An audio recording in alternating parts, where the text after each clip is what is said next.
Billions of dollars are quietly draining out of traditional tech investments and pouring into heavy defense contractors and secret gold vaults, all because of an off-the-books meeting happening thousands of miles away from Washington. We are witnessing a fundamental rewiring of the global financial system right before our eyes. The traditional rules of international diplomacy and market economics have been thrown out the window. In their place is a highly volatile, unpredictable game of geopolitical chess, where the board itself changes shape every single day. If you do not understand the hidden mechanics of what is happening, right now your savings, your investments, and your financial future are sitting directly in the crosshairs of a massive wealth transfer. To understand this quiet shift, we have to look at the very foundation of how nations talk to each other. For centuries, global diplomacy has been handled by massive, slow-moving bureaucracies. In the United States, this is the State Department. It is a giant machine filled with thousands of career diplomats, protocol officers, and policy experts who spend months, sometimes years, negotiating single sentences in international treaties. But right now, that entire system is being bypassed. We are seeing a complete pivot to unconventional statecraft. Instead of sending official ambassadors, President Trump is deploying private envoys, figures like Jared Kushner and Stephen Witkoff, directly to regions like Pakistan, to facilitate direct, unmediated talks with Iran. This might sound like just another political headline, but to the global financial markets, it is a massive earthquake. To understand why this creates so much economic turbulence, we have to look back at history. The use of secret back channels is not entirely new, but it is incredibly rare and comes with extreme world-altering risks. Think back to the summer of 1971. The United States and Communist China had no official diplomatic relations. They were bitter enemies. Then, Henry Kissinger, the National Security Advisor, faked a stomachache during a trip to Pakistan. While the press thought he was resting in a safe house, he secretly boarded a plane and flew to Beijing to meet with Premier Zhou Enlai. That single off-the-books meeting shattered the geopolitical landscape. It completely realigned the Cold War, opened up the Chinese economy to the world over the following decades, and laid the foundation for the massive, interconnected global supply chain we rely on today for everything from our smartphones to our medical supplies. But while back-channel diplomacy can create massive breakthroughs, it completely removes the safety nets of traditional negotiation. When you strip away the career diplomats, you strip away the institutional memory. You increase the risk of miscalculation. And when we are talking about Iran, the stakes could not possibly be higher. To the financial markets, Iran is not just a country on a map.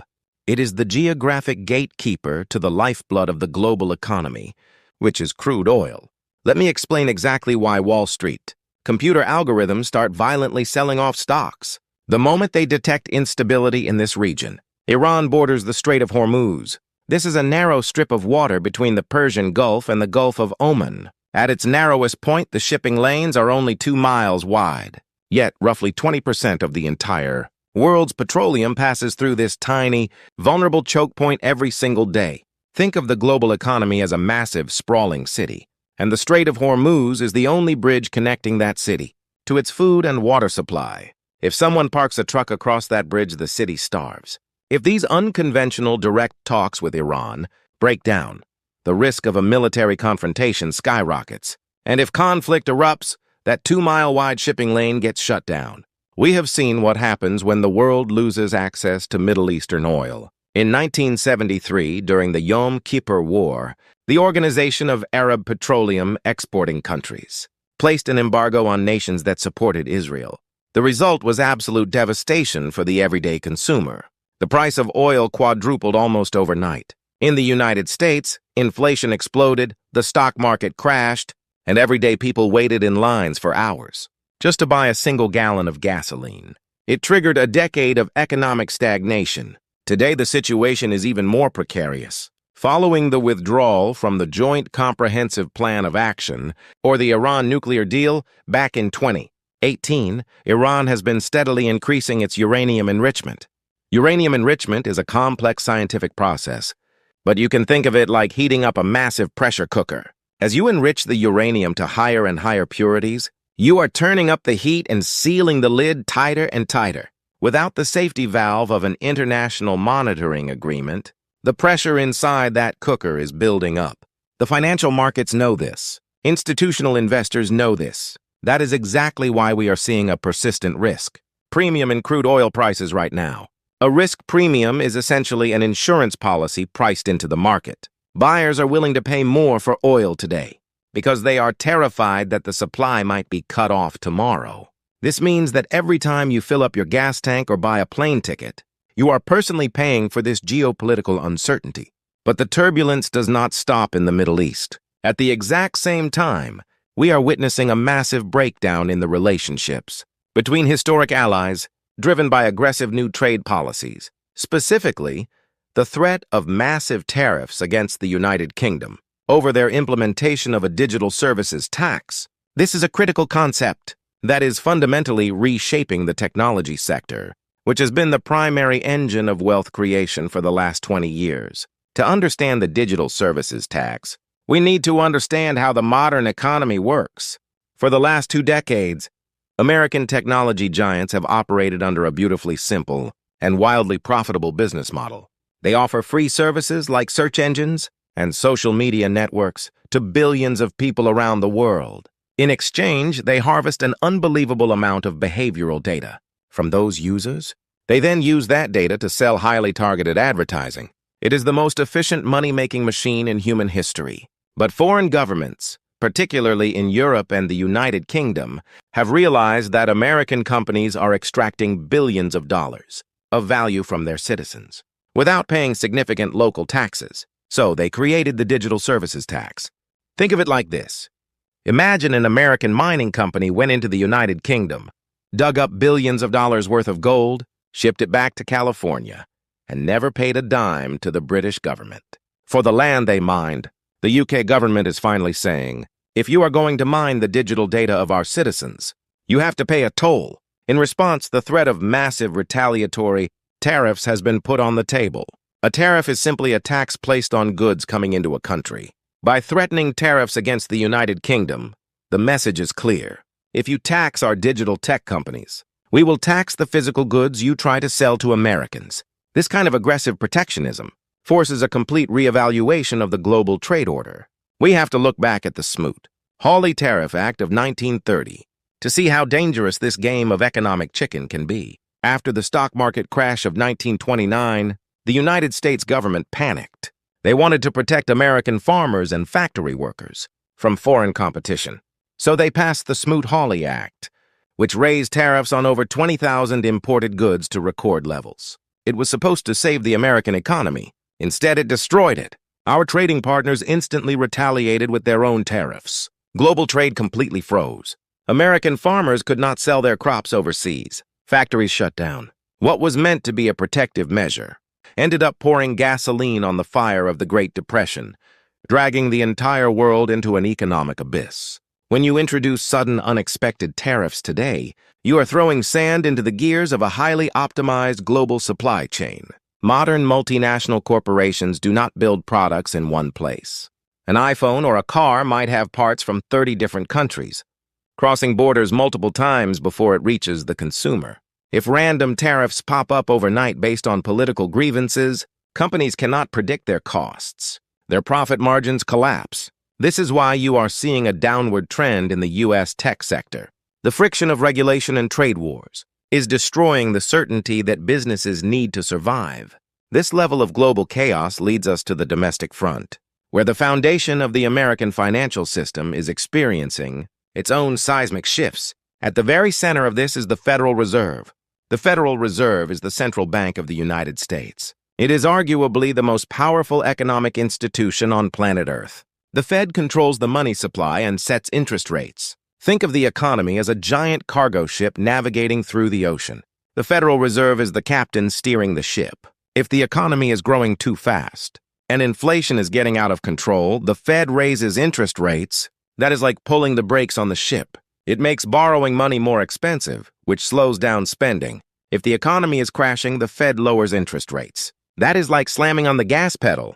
It makes money cheap to borrow, encouraging businesses to expand and people to buy houses. For decades, the golden rule of the Federal Reserve is that it must remain completely independent from the political pressures of the White House. Why?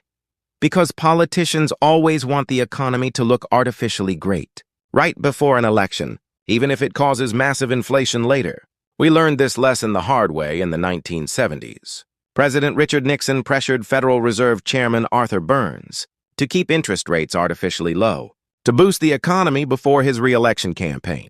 It worked in the short term, but it triggered a catastrophic wave of inflation that destroyed the purchasing power of the American middle class for an entire decade.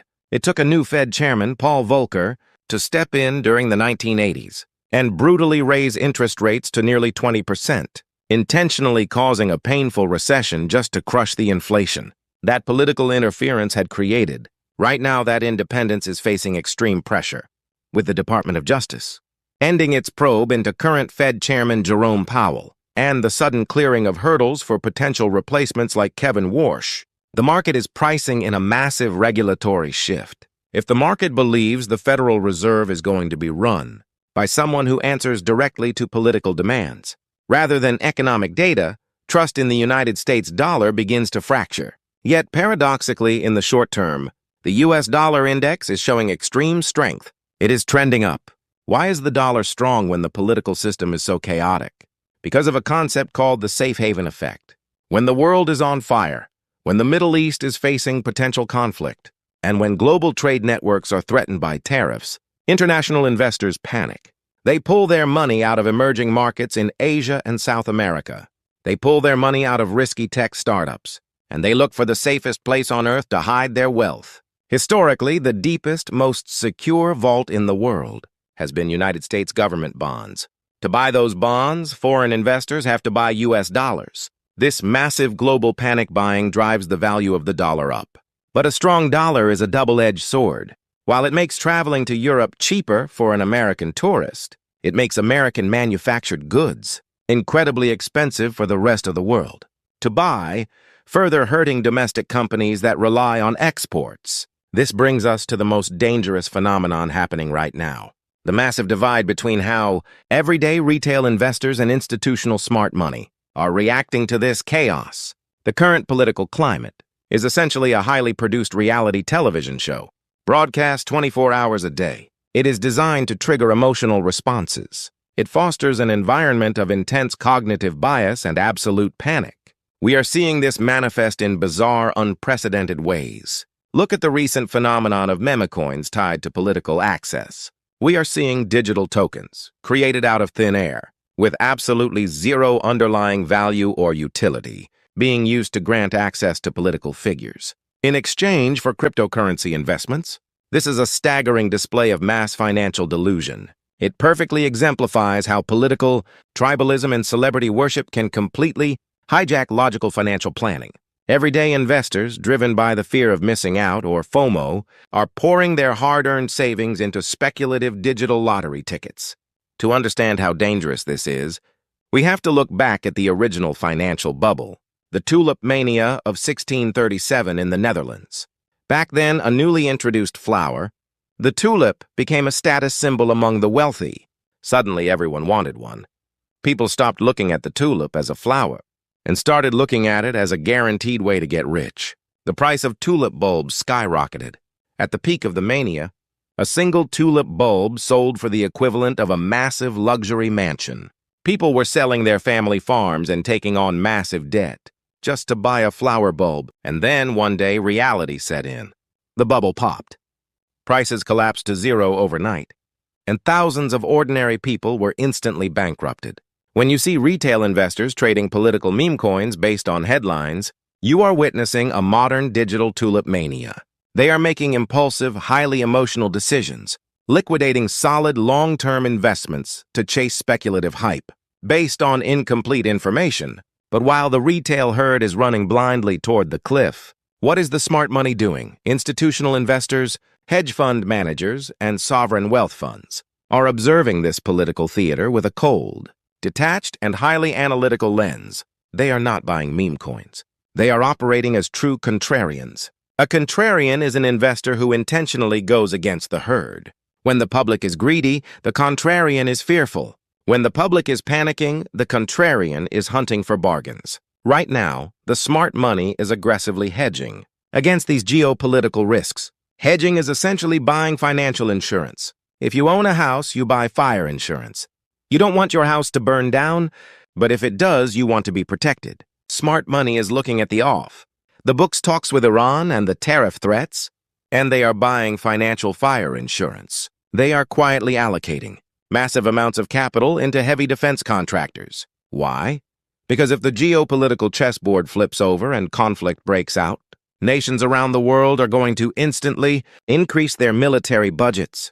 They are pouring money into advanced cybersecurity firms, anticipating that the next major global conflict will not just be fought with tanks and planes, but with invisible digital weapons targeting infrastructure and power grids. They are moving capital into specific commodity plays, companies that control the raw materials, like copper and lithium, that are absolutely essential for modern manufacturing.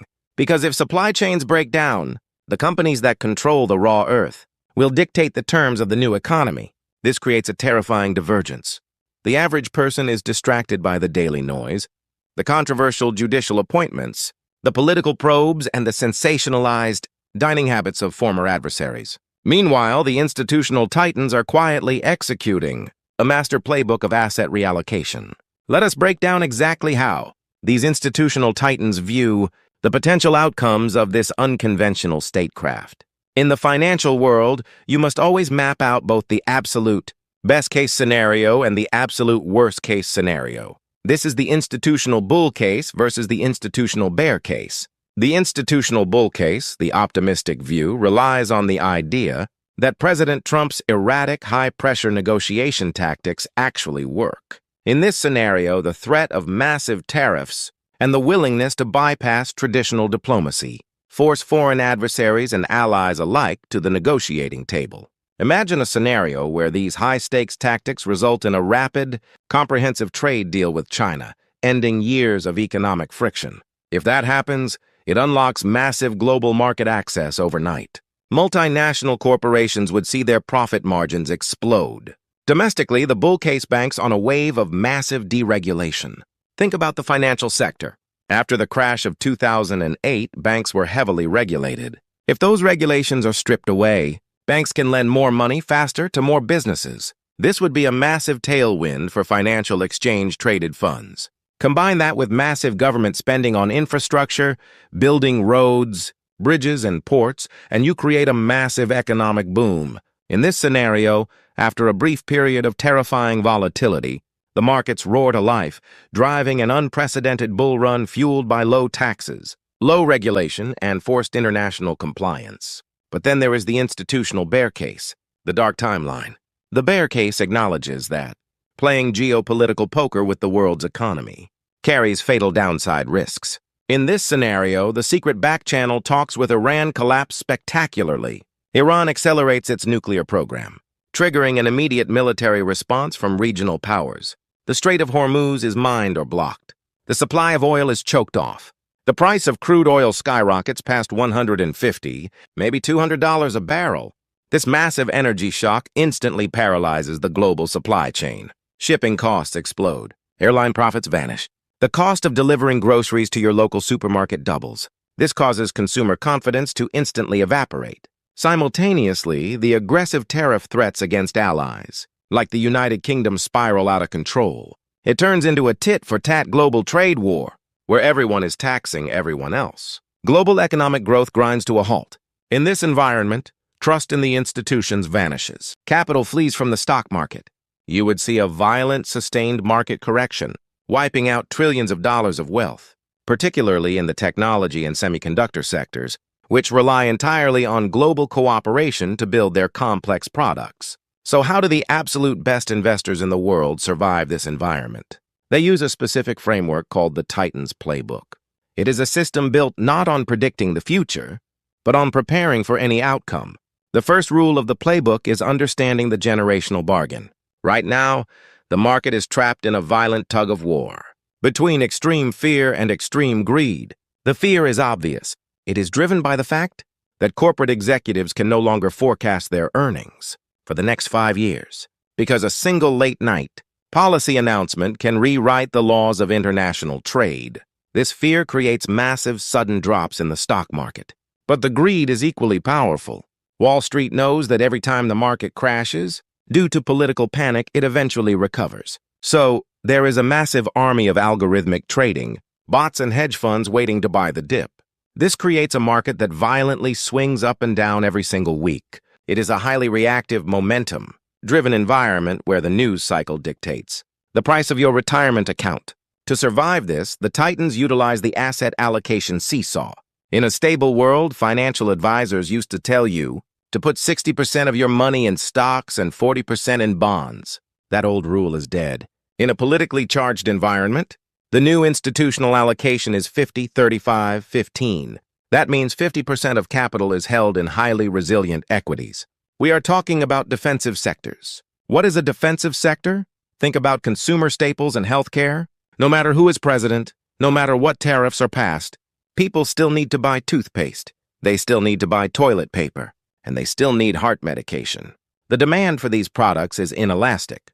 The prices can go up, and people still have to buy them. 35% is allocated to absolute safety. In a world facing geopolitical escalation, safety means tangible, hard assets that cannot be printed by a central bank. This is where physical gold and strategic, aerospace and defense ETFs come into play. This allocation acts as a heavy anchor for the portfolio. If the stock market drops 20% in a week, because of a conflict in the Middle East, this 35% safety allocation will likely surge in value, offsetting the losses and preventing a total portfolio collapse. And finally, 15% is held in pure cash. Cash is not trash in a volatile environment. Cash is financial ammunition. When the market panics and emotionally liquidates incredible companies at a massive discount, the institutional investor uses that 15% cash reserve to buy up undervalued assets for pennies on the dollar. The third step in the playbook is building the global shield. President Trump's America First doctrine forces investors to completely rethink how they split their money between the United States and the rest of the world. On the surface, America First sounds great for American stocks. If regulations are cut and taxes are lowered, domestic companies make more money. But there is a massive catch. The biggest American companies do not just sell to Americans.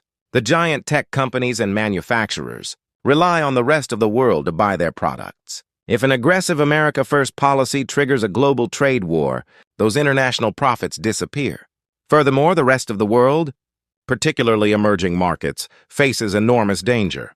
Countries that rely heavily on exporting goods to the United States will be crushed by new tariffs. However, smart money looks for the hidden advantage. A strong United States dollar makes foreign assets incredibly cheap for American investors. A balanced global shield strategy involves maintaining a strong foundation in U.S. companies, but selectively buying into international markets that have massive domestic populations like India, where they do not need to rely entirely on exporting to the U.S. to survive. The final and most important step of the playbook is executing survival mechanics. The greatest enemy of the average investor is not the Federal Reserve. It is not inflation, and it is not geopolitical conflict. The greatest enemy of the investor is their own human emotion. When the news is screaming that the world is ending, human psychology forces you to want to sell everything and hide. When the market is booming and meme coins are making teenagers millionaires, human psychology forces you to want to buy in at the absolute highest price. To defeat this, the smartest investors use absolute mechanical discipline. They use dollar-cost averaging. Imagine you are trying to fill a massive swimming pool, but the water pressure from the city constantly changes. Sometimes it is a trickle, sometimes it is a fire hose. If you try to guess when the pressure will be highest, you will waste your time and likely get frustrated. But if you just leave the hose on a steady drip day after day, week after week, eventually the pool fills up. That is dollar-cost averaging. You invest a fixed amount of money, let's say $500 every single month on the exact same day, regardless of what the news says. When the market is high, your $500 buys fewer shares. When the market crashes and everyone is panicking, your $500 automatically buys a massive amount of shares on sale. Over a decade, this mechanical process completely removes the emotion from investing and guarantees that you are capturing the long-term growth of the human economy. Combine this with strict stop-loss orders. A stop loss is an automatic trigger that sells your stock.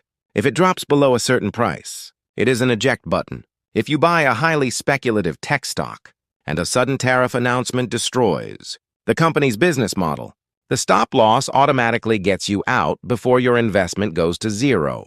You live to fight another day. The VIP action plan for navigating this exact moment in history is incredibly clear. If you see escalating trade war rhetoric cause a sudden panic that drops the broader U.S. market by more than 5%, that is not the time to sell. That is the time to mechanically initiate a partial position. In a broad market index fund, you are stepping in and buying the fear. Furthermore, if you see geopolitical tensions escalate, if you see headlines of massive cyber attacks against infrastructure, or if the VIX, which is Wall Street's fear gauge, spikes above 25, you must dynamically allocate a tactical position into a gold or cybersecurity ETF. But the most critical advice, the absolute strict rule of survival in this new era of unconventional statecraft, is knowing what not to do. You must absolutely avoid making massive, impulsive shifts to your core financial plan. Based on breaking political headlines or viral social media narratives, the financial media ecosystem is designed to harvest your attention by triggering your anxiety. If you sell your long-term investments because of a scary headline today, you will inevitably end up buying them back at a much higher price next year when the panic subsides. Markets always overreact in the short term. They always overshoot the reality of the situation before slowly settling back down to fundamental economics. If you react to the noise, you will suffer permanent capital impairment. You will lose money that you can never get back. In the tempest of political volatility, true wisdom lies not in predicting the next wave, but in building a ship strong enough to weather any storm, anchored by discipline and long-term vision.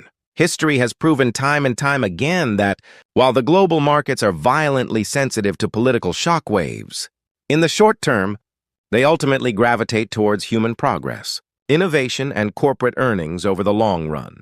From the depths of world wars to the shock of global pandemics, periods of terrifying political uncertainty have always, without fail, presented the greatest wealth-building opportunities for those who maintain a cold strategic perspective.